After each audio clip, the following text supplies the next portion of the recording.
On the dusty red dirt road, as the night slowly descended like a shroud of death, a strange sight met the eyes of anyone who happened to pass by. A small boy curled up on the roadside, sobbing as if the whole world had abandoned him. His cries, sharp, desperate, echoed in the eerie silence, where even the wind seemed to hold its breath. This was no place for a child. Surrounding him were dark, twisted trees, their brittle branches intertwining like the claws of some unseen monster, ready to snatch away anything that dared to survive. No people, no lights, only the boy, alone in this forsaken land. His name was Oliver Hayes, just 6 years old, a little boy with tousled blonde hair and blue eyes now red and puffy from crying. It all started with a butterfly, a brilliant golden butterfly that Oliver had chased, running far beyond his yard while his mother, Sarah, was busy in the kitchen. He hadn't realized how far he had wandered until his small feet tripped over loose gravel, tearing his jeans at the knees and scraping his palms raw. Now he sat there, hugging himself tightly, breath hitching between sobs. He had called for his mother, screamed until his throat ached, but only his own echo had answered. The sun was setting, swallowing the last traces of light, leaving him shivering in the cold grip of fear. Then, from the darkness of the forest, a sound emerged, not the rustling of leaves or the call of startled birds, but footsteps. Heavy, purposeful, multiple sets of feet. Oliver's head shot up, his eyes widening, his tears momentarily forgotten in terror. His heart pounded wildly as massive shadows began to emerge from the treeline, moving straight toward him. They weren't human. They were dogs, a pack of German shepherds, their muscular bodies sleek under the dim glow of the dying sunlight, their eyes sharp as knives. They moved in unison like a well-trained unit, surrounding Oliver in a perfect circle. The boy froze, fingers digging into the dirt, his breath caught in his throat. These weren't ordinary stray dogs. Around their necks, faint glints of metal shone, badges, insignias of authority. These were K9 police dogs, not creatures of the wild but forces of discipline and duty. Leading them was a massive black and tan dog, standing tall with an air of command. A tag on its collar read Rex, a name that radiated strength and dominance. Rex's piercing gaze locked onto Oliver's, unblinking as if reading every thought in the boy's head. What do they want? Oliver whispered, his voice trembling, on the verge of fainting. He had heard stories of wild dogs attacking people, but these were not wild dogs. These were something far more terrifying. Trained hunters, trackers, enforcers. Rex took a step closer, sniffing the air, his hot breath ghosting over the boy's skin. Oliver shrank back, bracing for the worst. But then something unexpected happened. Rex didn't growl, didn't bare his teeth. Instead, he lowered his head and gently nudged Oliver's shoulder, a touch so soft it was almost comforting. The other dogs remained still, watching, waiting for Rex's command. One of them, lighter in color with a long scar near its ear, whimpered slightly, wagging its tail just once. Oliver blinked, his tears drying on his cheeks. They weren't attacking. They weren't hostile. They were protecting him? Rex nudged him again, harder this time, as if urging him to stand. Oliver sniffled, wiping his nose on his sleeve, looking up at the massive dog.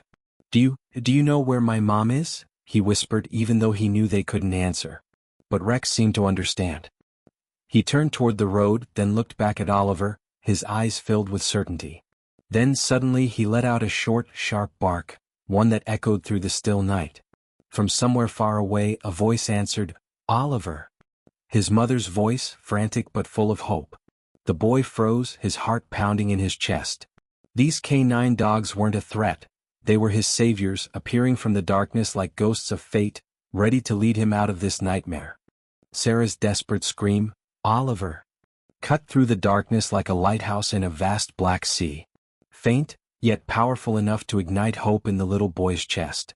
Oliver jolted to his feet, his small legs trembling on the cold gravel, his wide eyes locked in the direction of the voice. The German Shepherd K9 unit, led by Rex, reacted instantly. They were no longer statues of flesh and muscle. They moved, fast, precise, like a battle-hardened army from the depths of hell. 2 dogs surged ahead, clearing a path, while 2 others flanked the rear. And Rex, with his unmatched authority, stayed right by Oliver's side. The boy could feel the massive dog's warm breath against his hand, an unspoken promise, "You're safe with me." Oliver stumbled forward, his tiny feet struggling to keep pace on the uneven road. The sun had now fully retreated, leaving only a thin smear of orange at the horizon, surrendering the world to the encroaching night. The shadows from the trees stretched long and distorted, twisting into clawed hands that seemed to reach for him. The wind howled through the branches, carrying the damp scent of earth and decay. But he was not alone anymore. The K9 unit was his shield. Each of their footsteps echoed in steady unison, strong and unwavering like the drumbeats of war. Oliver glanced at Rex. The dog's deep brown eyes gleamed in the dim light, intimidating yet reassuring. "You know the way, don't you?" he whispered, voice barely a breath in the wind. The dogs did not answer with words, but their movements spoke volumes.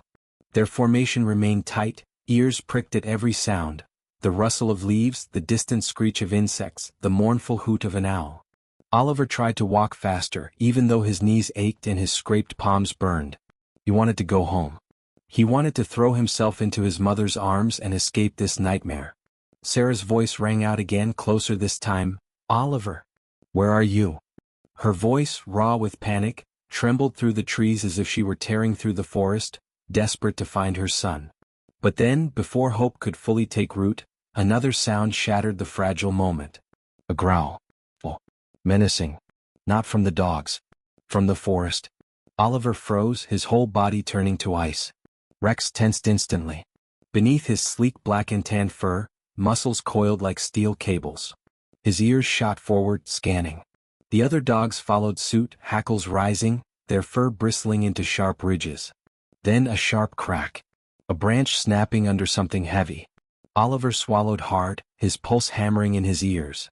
What is that?" he stammered, his voice barely more than a squeak. From the darkness of the woods, a pair of golden eyes flickered into existence, cold, hungry. A coyote stepped forward, slow, deliberate, dripping with menace. It was thin, its fur matted with dirt, but its teeth, glistening under the faint moonlight, were sharp enough to rip flesh from bone. It stood there mere yards away, its head lowered, ears pinned back, sizing up its prey. Oliver stumbled back, nearly falling, his fingers clutching onto Rex's thick coat. "Rex, it wants to eat me," he gasped, tears pooling in his eyes. But Rex didn't move, not in fear, not in retreat. The massive dog stepped forward, positioning himself like an iron fortress between Oliver and the beast. A deep, guttural growl rumbled from his chest. Not a bark, not a whimper, but a primal warning, a sound that belonged to a world before civilization. The other K9s fell into line beside him, forming a living barricade. They growled in unison, their chorus of snarls vibrating through the ground like an earthquake. The coyote hesitated, its golden eyes darting between its instincts, hunger and survival. Time stood still. Oliver squeezed his eyes shut, curling into himself behind Rex, his breath coming in shallow gasps. The coyote crept forward, lips peeling back to reveal a row of jagged teeth. That was its mistake. With a thunderous bark, Rex launched forward, the sound of his voice splitting the night like a war cry. The K9s followed, a pack of shadows moving as one. Teeth flashed, paws pounded the earth. The coyote yelped, a high, terrified wail, then turned and bolted, disappearing into the forest as if it had never existed. Silence returned. Only Oliver's ragged breathing and the whisper of wind remained. Rex turned back, his fierce eyes now softened. He lowered his head and nudged Oliver's forehead, a silent reassurance. "It's over." The other dogs relaxed, their tense muscles unwinding, but their eyes remained sharp, scanning the woods for any lingering threats. Oliver shivered, but not from fear this time, from relief. His tears spilled over, tracing clean lines down his dirt-streaked face. "Thank you, Rex," he whispered, his trembling hand stroking the dog's sleek fur. Sarah's voice rang out once more, so close now it felt like she was mere steps away. "Oliver, please answer me." Rex lifted his head, ears twitching, then turned toward the road, his gaze unreadable but resolute. Oliver wiped his face with the torn sleeve of his jacket and started running. His legs were weak, his body aching, but nothing could stop him now. The K9s flanked him, their formation unbroken, guiding him through the darkness like a phalanx of loyal guardians. And then, through the thinning trees, he saw her. Sarah. A woman with wild hair, tear-streaked eyes, sprinting toward him as if nothing else in the world existed. Oliver. He crashed into her embrace, burying himself in her arms, sobbing against her shoulder. Mom? I thought I wouldn't make it. Sarah fell to her knees, holding him so tightly it hurt, her hands shaking as she ran them through his tangled hair. Where were you? Oh my God, I was so scared. Her voice cracked, drowning in her own tears. Then, as if sensing something, she looked up, her breath catching in her throat. The K9 unit stood there, silent, watching. Rex at the front, his eyes glowing in the night, an enigma wrapped in shadow. Sarah's arms tightened protectively around Oliver, her voice barely above a whisper. Who are they? But before Oliver could answer, Rex let out a single sharp bark, his farewell. Then as one the dogs turned. And just like that, the K9 unit melted into the darkness, disappearing into the night as if they had never been there. Leaving only a mother and her son, safe, whole, and forever wondering. Where did they come from? Sarah held Oliver tightly in her arms, the warmth of his small body slowly melting away the lingering terror that clung to her. The night stretched around them, vast and consuming, with only the SUV's headlights cutting through the darkness. Oliver was still trembling, his tiny hands clutching at his mother's shirt, but his eyes kept darting back toward the road where the K9 unit had disappeared. Mom, where did they go? He whispered, his voice still shaky. Sarah didn't answer immediately, her gaze lost in the shadows where the majestic figures of Rex and his pack had vanished like a strange dream. But the dream wasn't over. Just as she placed Oliver in the car and fastened his seatbelt, a sound echoed from the distance, steady, powerful footsteps, like the rhythmic pounding of war drums. Sarah turned, her heartbeat hammering in her chest. Through the headlights, the K9 unit emerged once more, not to leave but to lead. Rex stood at the front, his eyes burning like twin embers, his muscular frame moving with absolute confidence. They weren't wandering aimlessly, they walked in formation, synchronized as if escorting the mother and son. Sarah swallowed hard, gripping the steering wheel. Oliver, what do they want? She whispered. But the boy only gave a faint smile. Mom, I think they want us to follow. For reasons she couldn't explain, Sarah felt an overwhelming urge to comply. She started the car and slowly followed the dogs, her heart pounding. They led her away from the main road, turning onto a narrow path covered in gravel and overgrown weeds. The headlights flickered across towering pine trees, their shadows dancing like restless spirits. After a few minutes, the pack stopped in front of a dilapidated building, an abandoned K9 unit headquarters. The faded sign tilted at an odd angle on the verge of collapse. Sarah hit the brakes, her breath catching. What is this place? She murmured.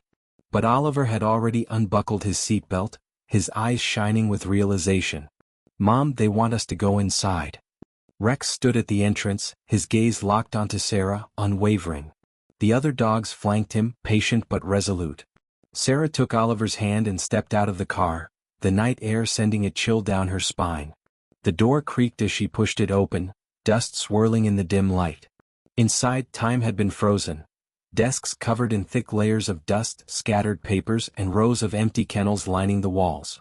Oliver walked to one of the cages, wiping away the grime from a rusted nameplate. Rex? He read aloud before looking up at the massive dog. Mom, this was their home. A shiver ran down Sarah's spine. The other nameplates, Titan, Shadow, Juno, matched the dog standing before them. This was no coincidence. These K9s had once belonged to the police unit, abandoned when the station was shut down. They had survived all these years, protecting each other, guarding the only home they had ever known. Rex stepped forward, placing a heavy paw on his old kennel, his deep eyes telling a story of loss and unwavering loyalty. Sarah knelt down, tears welling up. You never left, did you? She whispered. Suddenly, the sound of an approaching vehicle shattered the silence. Headlights flashed through the shattered window, and an old truck rumbled to a stop outside. A man stepped out, tall, weathered, his hair streaked with gray. He froze at the doorway, his eyes widening as they landed on Rex. Rex? His voice cracked, shaking. The massive dog whimpered, then broke formation for the first time. The pack followed, crowding around the man, tails wagging wildly, heads nudging his hands like long-lost children reunited with their father. Sarah covered her mouth, unable to hold back her tears. The man knelt, wrapping his arms around Rex, his voice trembling. "I thought I lost you forever." He was Daniel Brooks, a retired K-9 officer, their trainer, their leader. When the station shut down, he had been relocated, unable to take the dogs with him. He had searched for them for years, believing they were gone. "I only came here tonight to say goodbye," Daniel whispered, stroking Rex's fur. "I never imagined you were still here." Oliver stepped forward, his face alight with wonder. "They saved me, sir. They waited for you." Daniel looked up, his gaze shifting between Sarah and Oliver, then back to his dogs. He nodded, his tears glistening under the pale moonlight. "They are my family," he said, voice firm. "And I'm taking them home." Daniel owned a large ranch on the outskirts of town, a place he had prepared for his retirement. But now it would be a sanctuary for the K-9 unit. Under the moonlit sky, he led them to his truck, one by one, each dog leaping into the back with unwavering trust. Rex was the last to climb aboard, pausing to glance back at Sarah and Oliver, a silent thank you before jumping in. As the truck pulled away, Oliver waved furiously, calling out, "Goodbye, Rex." "Thank you." Sarah smiled, pulling her son into a warm embrace, watching the silhouettes of the K-9s fade into the night. That night at Daniel's ranch, the dogs ran freely across the fields, barking in pure joy for the first time in years. Rex stretched out beside Daniel's feet, exhaling deeply, as if finally unburdened from the weight of time. They had waited. And now they were home. The story of Oliver, Sarah, and the K-9 unit teaches us a powerful lesson. Loyalty and hope can endure the tests of time and circumstance. Even when abandoned, even when faced with loneliness and danger, the pack never gave up on each other, or the place they once called home. They waited, they believed, and in the end they found their way back to the one who had always loved them. In life we all get lost sometimes. We feel forgotten, left behind. But if we hold on to hope and patience, the day of reunion, whether with family, friends, or even ourselves, will come. Learn from Rex and his team. Never stop believing. If you found this story moving, don't forget to like, share, and subscribe to our channel for more incredible stories. Your support is what keeps us bringing these moments to life.